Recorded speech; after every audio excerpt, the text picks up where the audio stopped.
Assalamualaikum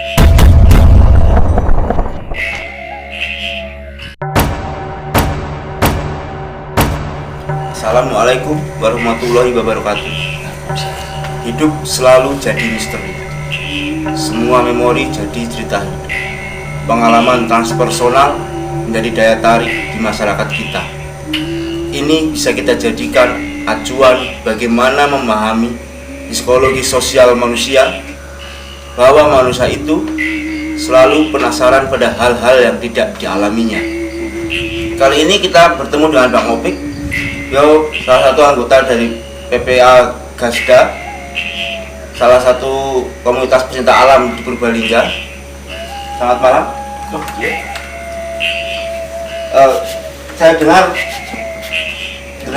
sudah banyak melakukan ekspedisi dari beberapa kurun waktu yang lalu sampai sekarang, mungkin masih dilakukan. Nah, ini yang terkait dengan sebuah cerita yang nanti akan kita bahas di sini. Itu ekspedisi tentang apa? Ya secara umum sih ya Pak, banyak beberapa lah ya, sebenarnya tolan ada yang berhasil, ada yang enggak. Iya. Nah, kalau yang mungkin menarik untuk dibagi itu tentang nggak jauh-jauh dari Purbalingga, itu tentang keberadaan atau eksistensi suku Pijajaran gitu. Jadi banyak cerita yang kemudian membuat saya tergerak untuk cobalah saya cari. Itu sejak kapan mulai mencari informasi tentang apa tadi suku Pijajaran? Ya. Nah, justru sebenarnya gini, memang hutan di Purbalingga kan tidak banyak ya. Di samping Gunung Slamet, berarti ada hutan di yang sepanjang dari barat itu di kaki Gunung Slamet sampai dengan Pegunungan Dieng itu kan ada jajaran pegunungan, di situ ada kawasan hutan lindung. Nah, saya dulu memulainya justru dari daerah Adilawet di sana, karena waktu itu memang sudah jadi tempat untuk hiking ringan lah, karena ya sebelum misalkan mau naik Gunung Slamet terlalu tinggi gitu, yang buat latihan enteng-enteng itu bisa. Tahun 90 awalan, 98, 91, 92 itu saya sudah kesana sebenarnya, tapi tidak mendengar sama sekali cerita itu, sama sekali tidak mendengar. Ya memang hutannya bagus, masih banyak binatang liar, monyet, itu ada beberapa jenis.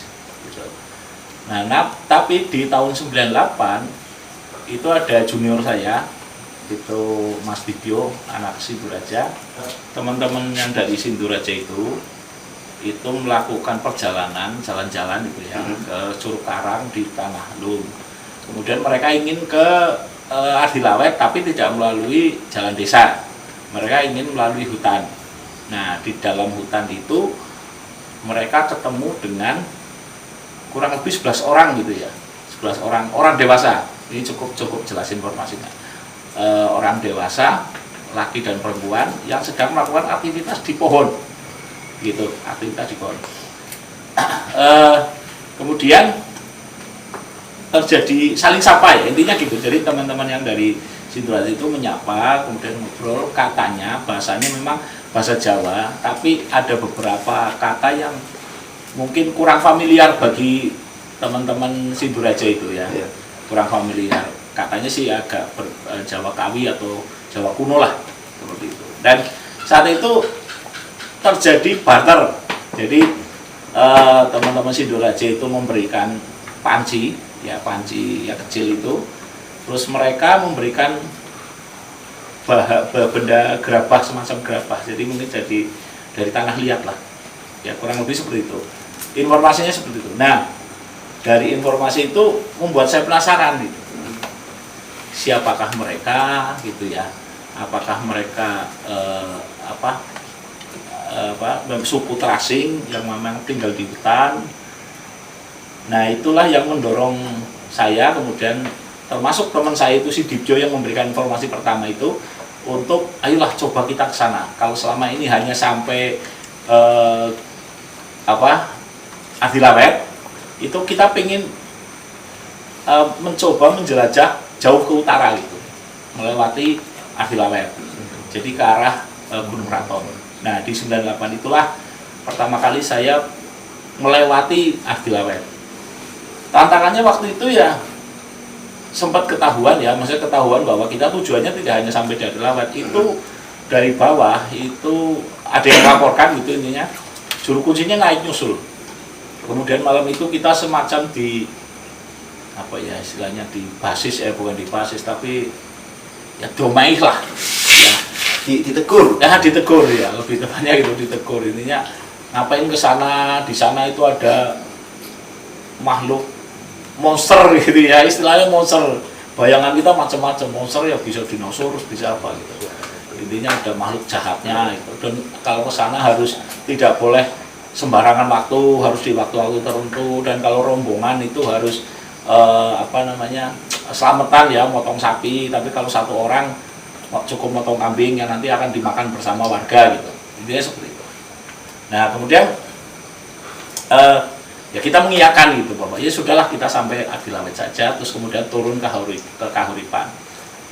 Teguran-teguran itu ya kita terima, itu kita iyakan, tapi besok paginya kita tetap naik sampai ke gunung ke puncak Adilawet, terus kita bilangnya mau ke Kahuripan gitu ya, terus mau pulang lewat Tunjung Muri, tapi sebenarnya kita tetap ke utara. Nah di Gunung Keraton itu kita ngecamp, di bawahnya ngecamp. Itu suasananya juga menurut saya mistik ya, artinya dibandingkan saya pernah ke gunung yang lain, ke hutan-hutan yang lain di Jawa Tengah, Jawa Barat, Jawa Timur gitu, ini cukup mistik karena jam 4 sore lebih sedikit ya, jam 4:04 itu kabutnya sudah pekat dan sudah seperti maghrib. Tidak hanya sekedar kabut putih ya, tapi sudah seperti maghrib. Duh, malamnya pun menurut saya sangat mencekam. Padahal saya ada 9 orang waktu itu. Paginya ke puncak Gunung Keraton. Di sana pun cukup aneh ya, maksudnya apa? Jadi pada saat saya menyusuri itu semacam patahan ya, kanan kirinya jurang, terus maju terus makin sempit, terus ada semacam lubang ke dalam itu, tapi nggak kelihatan. Saya bisa lompati, tapi dalamnya tidak kelihatan. Nah itu sebetulnya apa sih itu? Sosok itu sebetulnya apa? Asal lama suku Pajajaran itu konon katanya adalah mereka awalnya pengikut Syekh Jambu Karang.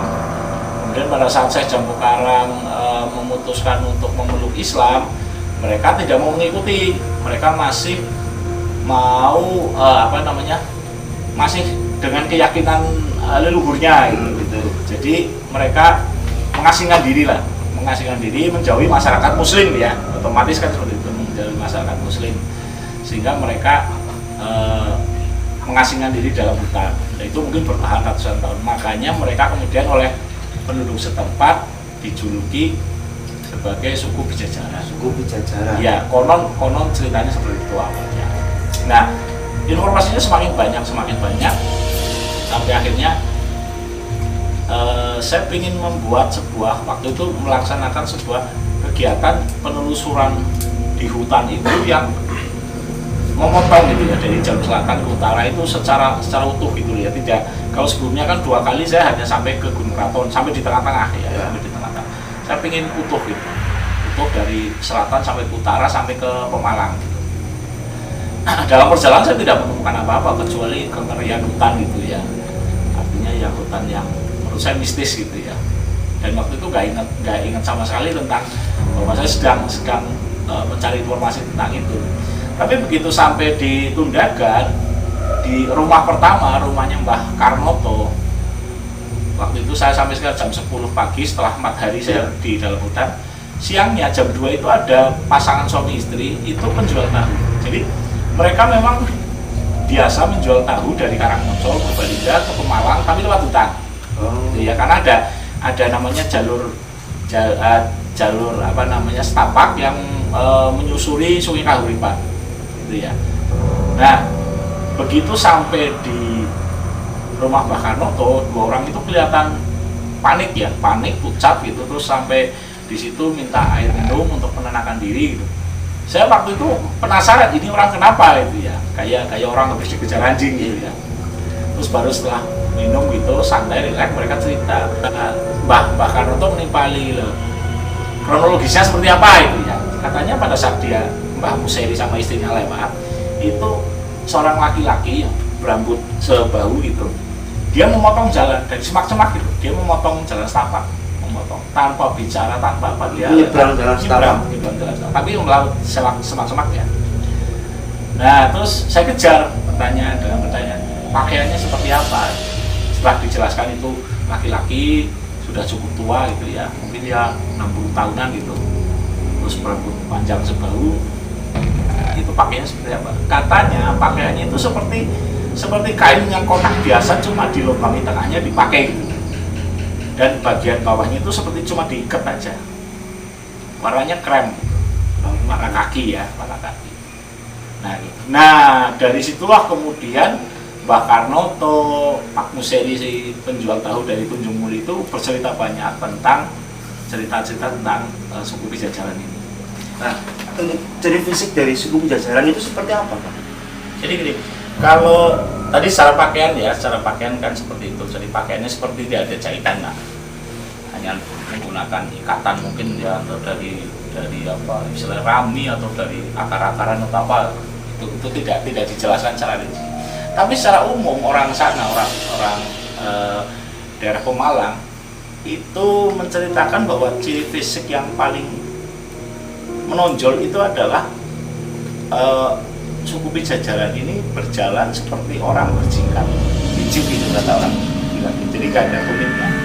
Jadi Tidak ada tumitnya. Tidak ada tumitnya. Yang kedua tidak ada filtrumnya. Filtrum itu belahan yang di sini. Belahan bibir. Belahan bibir itu tidak ada. Terus ada lagi yang mengatakan katanya matanya itu cenderung lebih besar, ya. Jadi lebih besar.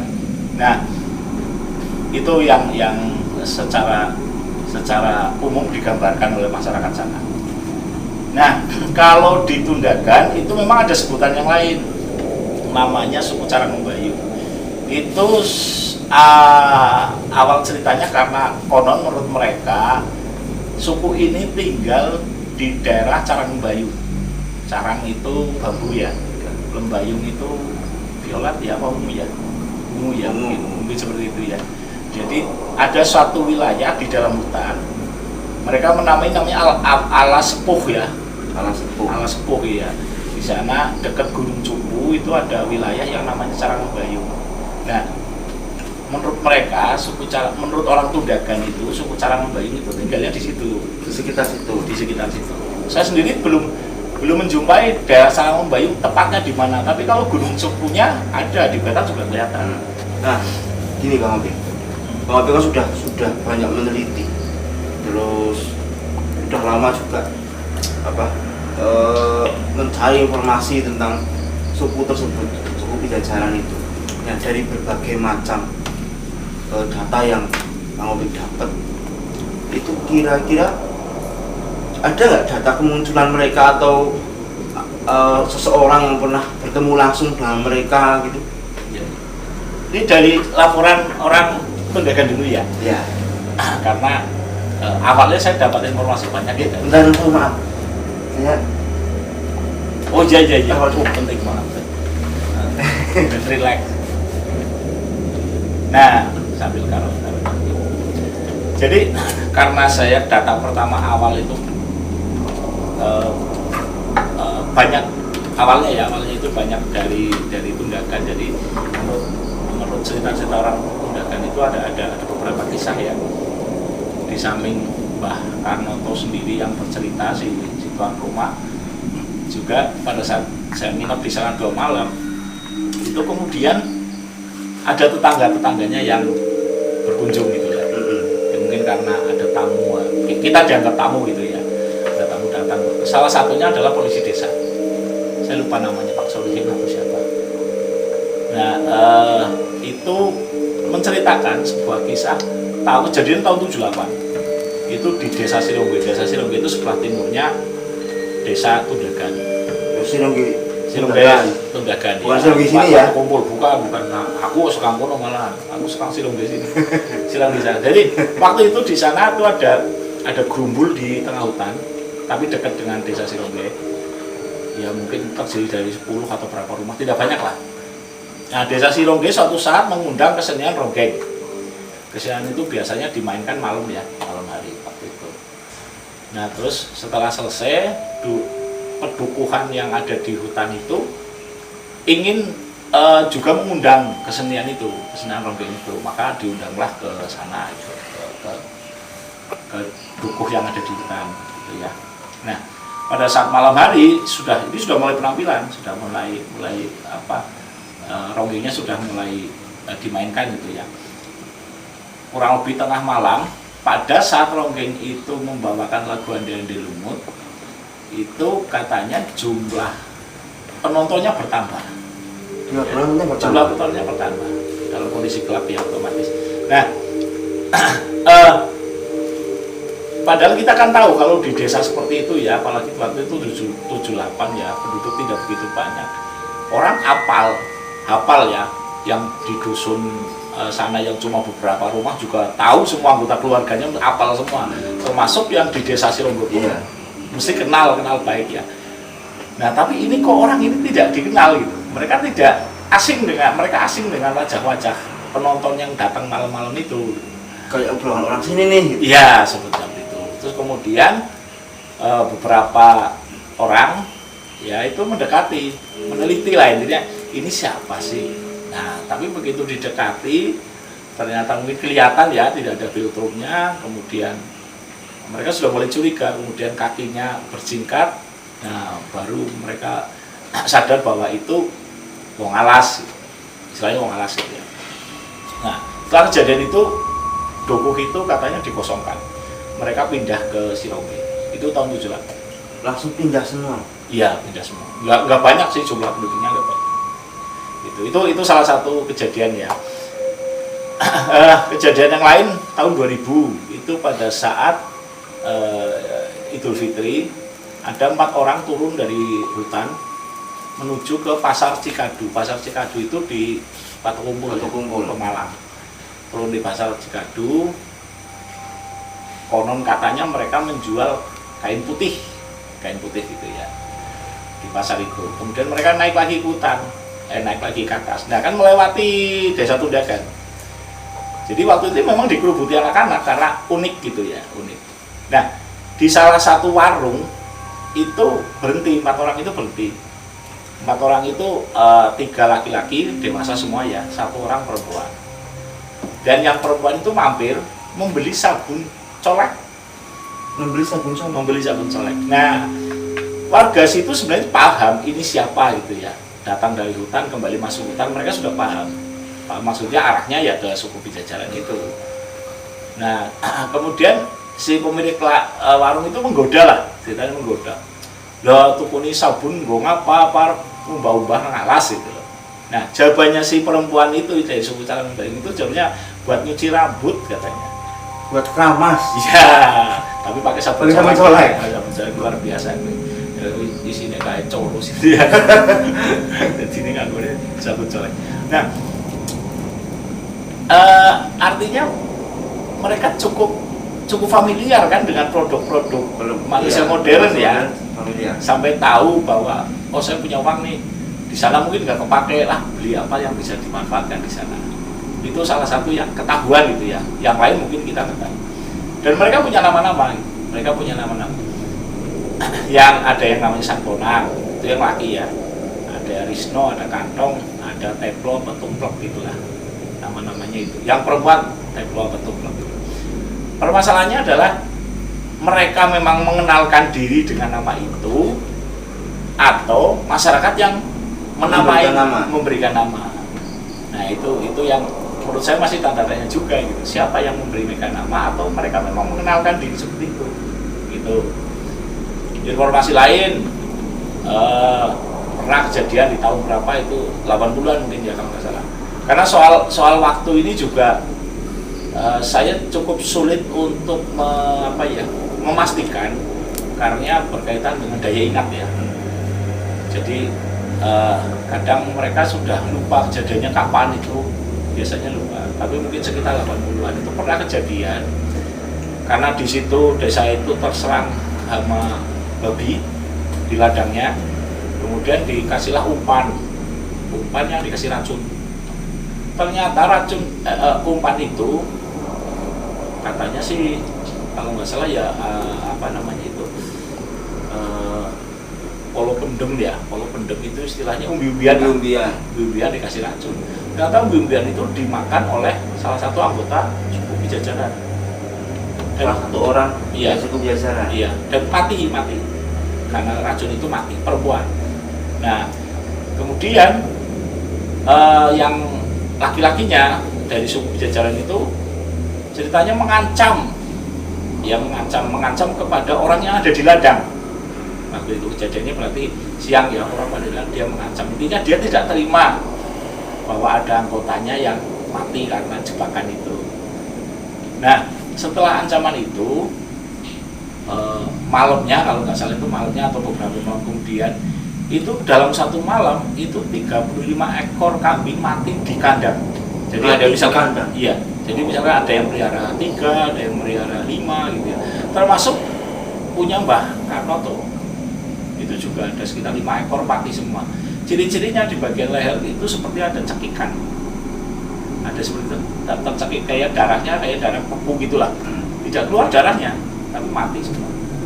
Nah, mereka jadi tambah takut kan, ya, tambah takut dengan orang-orang yang di dalam hutan itu, pengawas itu. Nah, informasi tadi kan yang saya sampaikan itu kan baru dari wilayah Tundagan ya, dari belum ke yang desa lain. Tapi paling tidak di sekitar Pemalang itu rata-rata kenal, rata-rata ngerti suku Pijajaran Mokalas itu rata-rata ngerti. Tapi banyak yang tahu. Banyak yang tahu. Kemudian mereka kesimpulannya sama, itu siluman. Menurut mereka siluman. Iya, ya karena yang diceritakan itu ya, baik dilebih-lebihkan maupun tidak, itu ya pasti sesuatu yang sifatnya goib, tiba-tiba menghilang kayak gitu dan sebagainya. Nah, saya belum menceritakan kisah dari tempat lain, desa yang juga berbatasan dengan hutan ya. Nah, kalau tadi di Pemalang, ini yang tadi saya cerita bahwa saya direkomendasikan untuk menemui Mbah Mariono, itu penduduk Dusun Karanggitung, Desa Sirahu. Nah, bahwa saya direkomendasikan oleh Mbah Karnoto bahwa Mbah Mariono itu dia punya kenalan orang suku Pijajaran, sudah dipercaya kayak gitu. Nah, tapi ya memang seperti itu, bahwa saya tidak bisa memungkiri bahwa kebanyakan ceritanya adalah mistis. Baiklah, masyarakat di Medeni, setelah muncul kata-kata mistis, semakin membuat menarik dan penasaran dengan cerita tersebut. Seperti apakah nanti cerita Bang Opik yang didapatkan dari Mbah Mariono, dan siapakah Mbah Mariono? Ikuti terus video selanjutnya. Selamat di Medeni.